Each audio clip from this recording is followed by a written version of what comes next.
Okay, so this is part 5 of Good Omens. Technically, Aziraphale was a principality, but people made jokes about that these days. On the whole, neither he nor Crowley would have chosen each other's company, but they were both men, or at least men-shaped creatures, of the world, and the arrangement had worked to their advantage all this time. Besides, you grew accustomed to the only other face that had been around more or less consistently for 6 millennia. The arrangement was very simple, so simple, in fact, that it didn't really deserve the capital letter, which it had got for simply being in existence for so long. The arrangement in here has a capital letter. That's what that part means. It was the sort of sensible arrangement that many isolated agents working in awkward conditions a long way from their superiors reach with their opposite number when they realize that they have more in common with their immediate opponents than their remote allies.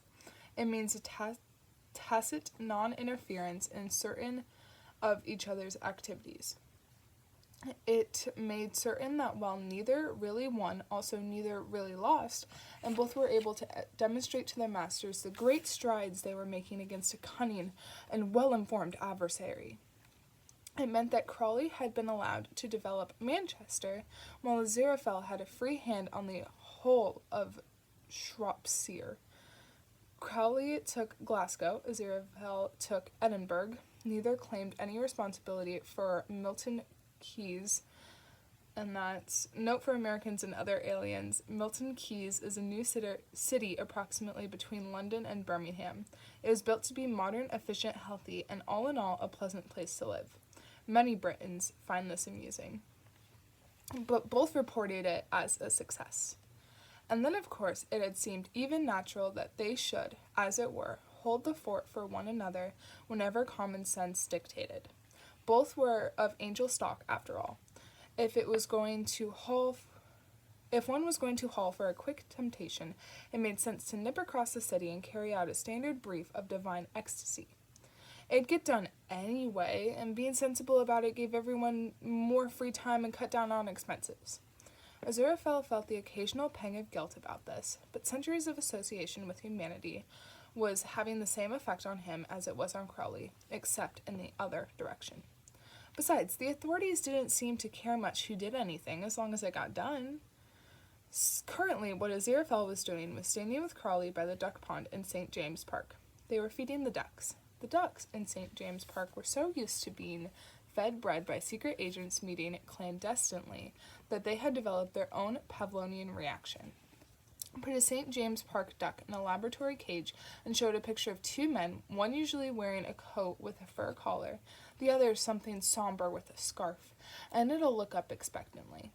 The Russian cultural attaché Blackbeard is particularly sought after by the more discerning duck, while the head of MI9's soggy hoovis with marmite is relished by the connoisseurs. Aziraphale tossed a crust to a stuffy-looking drake, which caught it and sank immediately. The angel turned to Crowley. "Really, my dear," he murmured. "Sorry," said Crowley. "I was forgetting myself." The duck bobbed angrily to the surface. "Of course we knew something was going on," Aziraphale said, "but one somehow imagines this sort of thing happening in America. They go in for that sort of thing over there." It might yet do at that, said Crowley gloomily. He gazed thoughtfully across the park to the Bentley, the back wheel of which was being industriously clamped. "Oh yes, the American diplomat," said the angel. "Rather showy, one feels, as if Armageddon was some sort of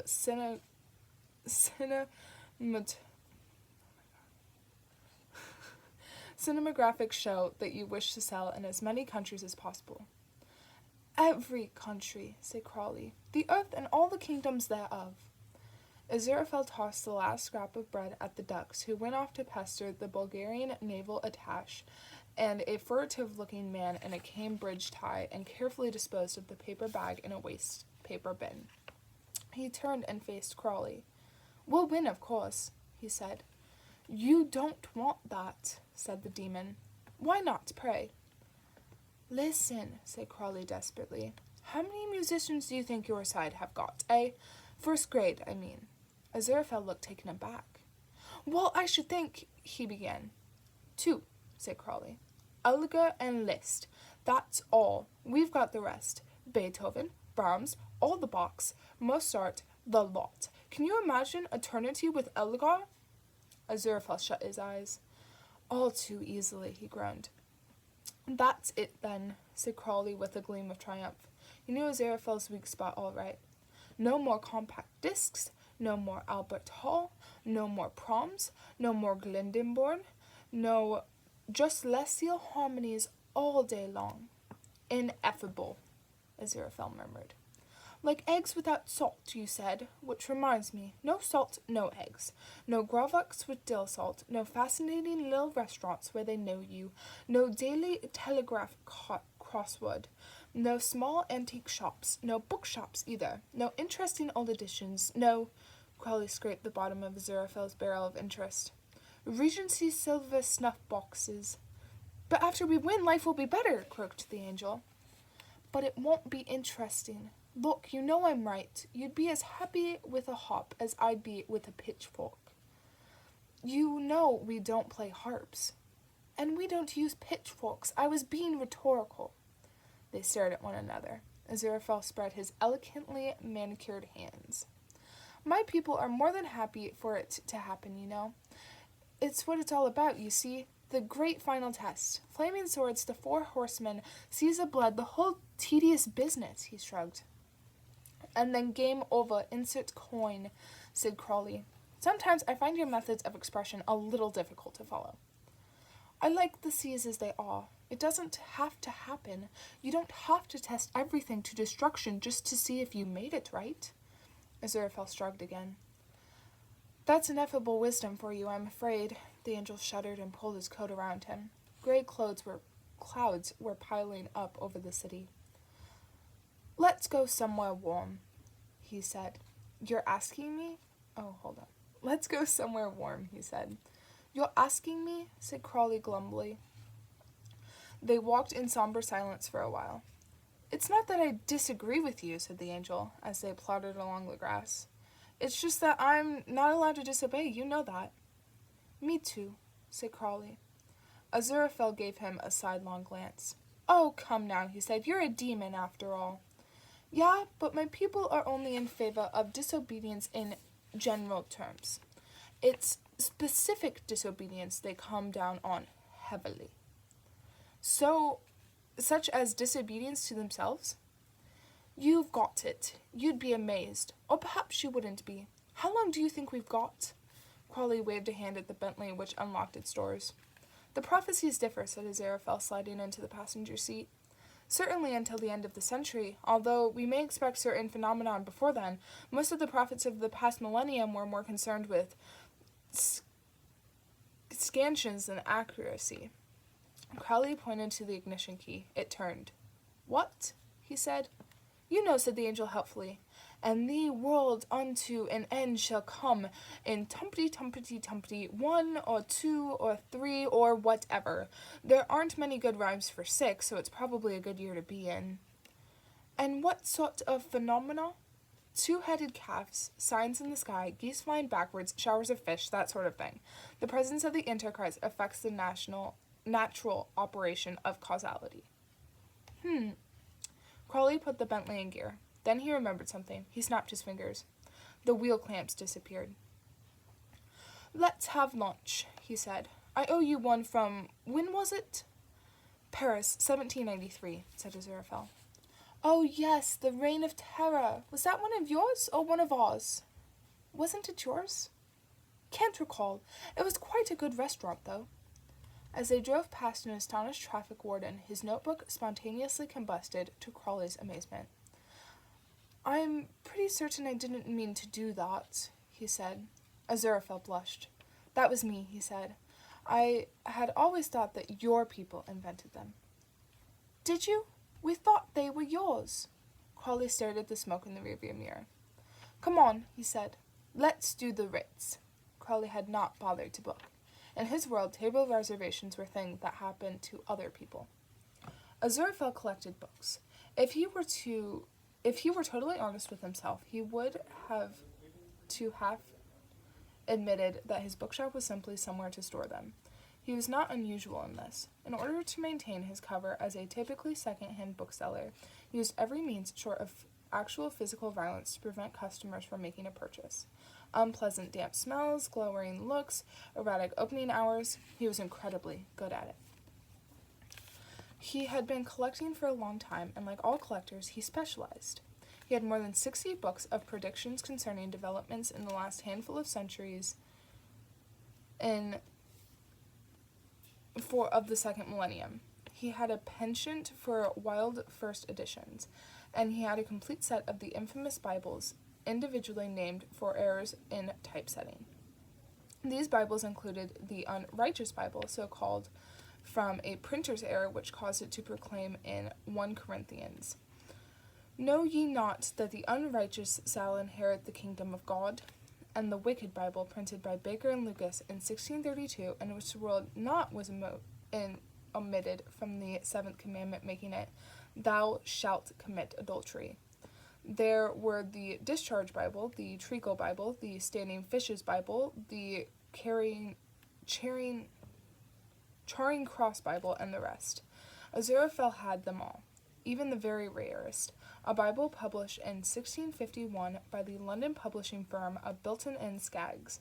It had been the first of their 3 great publishing disasters. The book was commonly known as the Bugger Alley This Bible.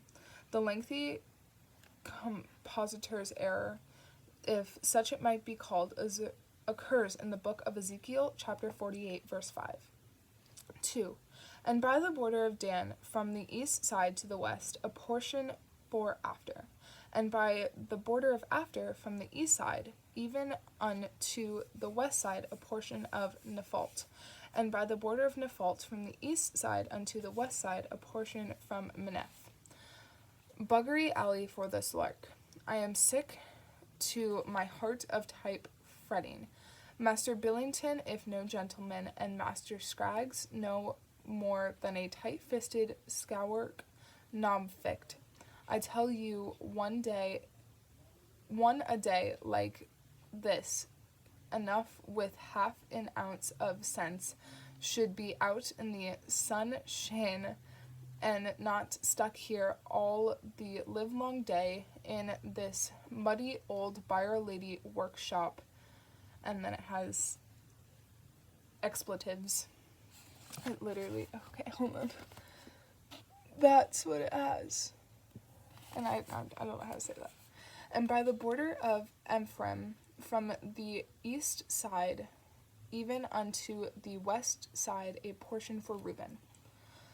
The Bugger Alley, this Bible, was also noteworthy for having 27 verses in the 3rd chapter of Genesis instead of the more usual 24. They followed verse 24, which in King James Version reads, "So he drove out the man, and he placed at the east of the Garden of Eden cherubims in a flaming sword which turned every way to keep the way of the tree of life, and read, And the Lord spake unto the angel that guarded the eastern gate, saying, Where is the flaming sword which was given unto thee? And the angel said, I had it here only a moment ago. I must have put it down somewhere, forget my own head next. And the Lord did not ask him again.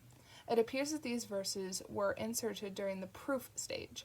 In those days, it was common practice for printers to hang proof sheets to the wooden boards outside their shops for the edification of the populace and some free proofreading, and since the whole print run was subsequently burned anyway, no one bothered to take up this matter with the nice Mr. A. Aziraphale, who ran the bookshop 2 doors along and was also so helpful with the translations, and whose handwriting was instantly recognizable. Bilton and Scraggs' second great publishing disaster occurred in 1653. By a stroke of rare good fortune, they had obtained one of the famed Los Quartos, the 3 Shakespeare plays never reissued in folio edition and now totally lost to scholars and playgoers. Only their names have come down to us. This was one of Shakespeare's earliest plays, the Comedy of Robin Hood, or the Forest of Sherwood. The other two are The Trapping of the Mouse and Gold Diggers of 1589. Master Billington had paid almost 6 guineas for the quarto and believed that he could make nearly twice that much back on the hardcover folio alone. Then he lost it. Bilton and Scragg's third great publishing disaster was never entirely comprehensible to either of them. Everywhere you looked, books of prophecy were selling like crazy. The English edition of Nordstrom's Centuries had just gone into its third printing, and 5 Nostradamuses, all claiming to be the only genuine one, were on triumphant signing tours, and Mother Shipton's collection of prophecies was sprinting out of the shops. Each of the great London publishers, there were 8 of them, had at least one book of prophecy on its list. Every single one of the books was wildly inaccurate, and their air of vague and generalized omnipotence made them immensely popular. They were sold in the thousands, and in the tens of thousands. "It is a license to print money," said Master Billington to Master Scraggs, who had already had a few thoughts in that direction and spent the last years of his life in Newgate Prison when he eventually put them into practice. "The public are crying out for rubbish. We must straightway print a book of prophecy by some hag." The manuscript arrived at their door the next morning. The author's sense of timing, as always, was exact. Although neither Master Billington nor Master Scraggs realized it, the manuscript they had been sent was the sole prophetic work of all of human history to consist entirely of completely correct predictions concerning the following 340-odd years, being a precise and accurate description of the events that would culminate in Armageddon. It was on the money in every single detail. It was published by Billington and Scraggs in September 1655, in good time for the Christmas trade, another masterstroke of publishing genius, because Oliver Cromwell's Puritan Parliament had made Christmas illegal in 1654, and it was the first book printed in England to be reprimanded. It didn't sell. Not even the local copy in the tiny Lanchester shop with "local author" on a piece of cardboard next to it. The author of the book, one Agnes Nutter, was not surprised by this, but then it would have taken an awful lot to surprise Agnes Nutter. Anyway, she had not written it for sales, or the royalties, or even for the fame. She had written it for the single greatest copy of the book that an author was entitled to. No one knows what happened to the legions of unsold copies of her book. Certainly none remain in any museums or private collections. Even Aziraphale does not possess a copy, but would go weak at the knees at the thought of actually getting his exquisite manicured hands on one. In fact, only one copy of Agnes Nutter's prophecies remained in the entire world. It was on a bookshelf about 40 miles away from where Crowley and Aziraphale were enjoying a rather good lunch, and metaphorically, it had just begun to tick.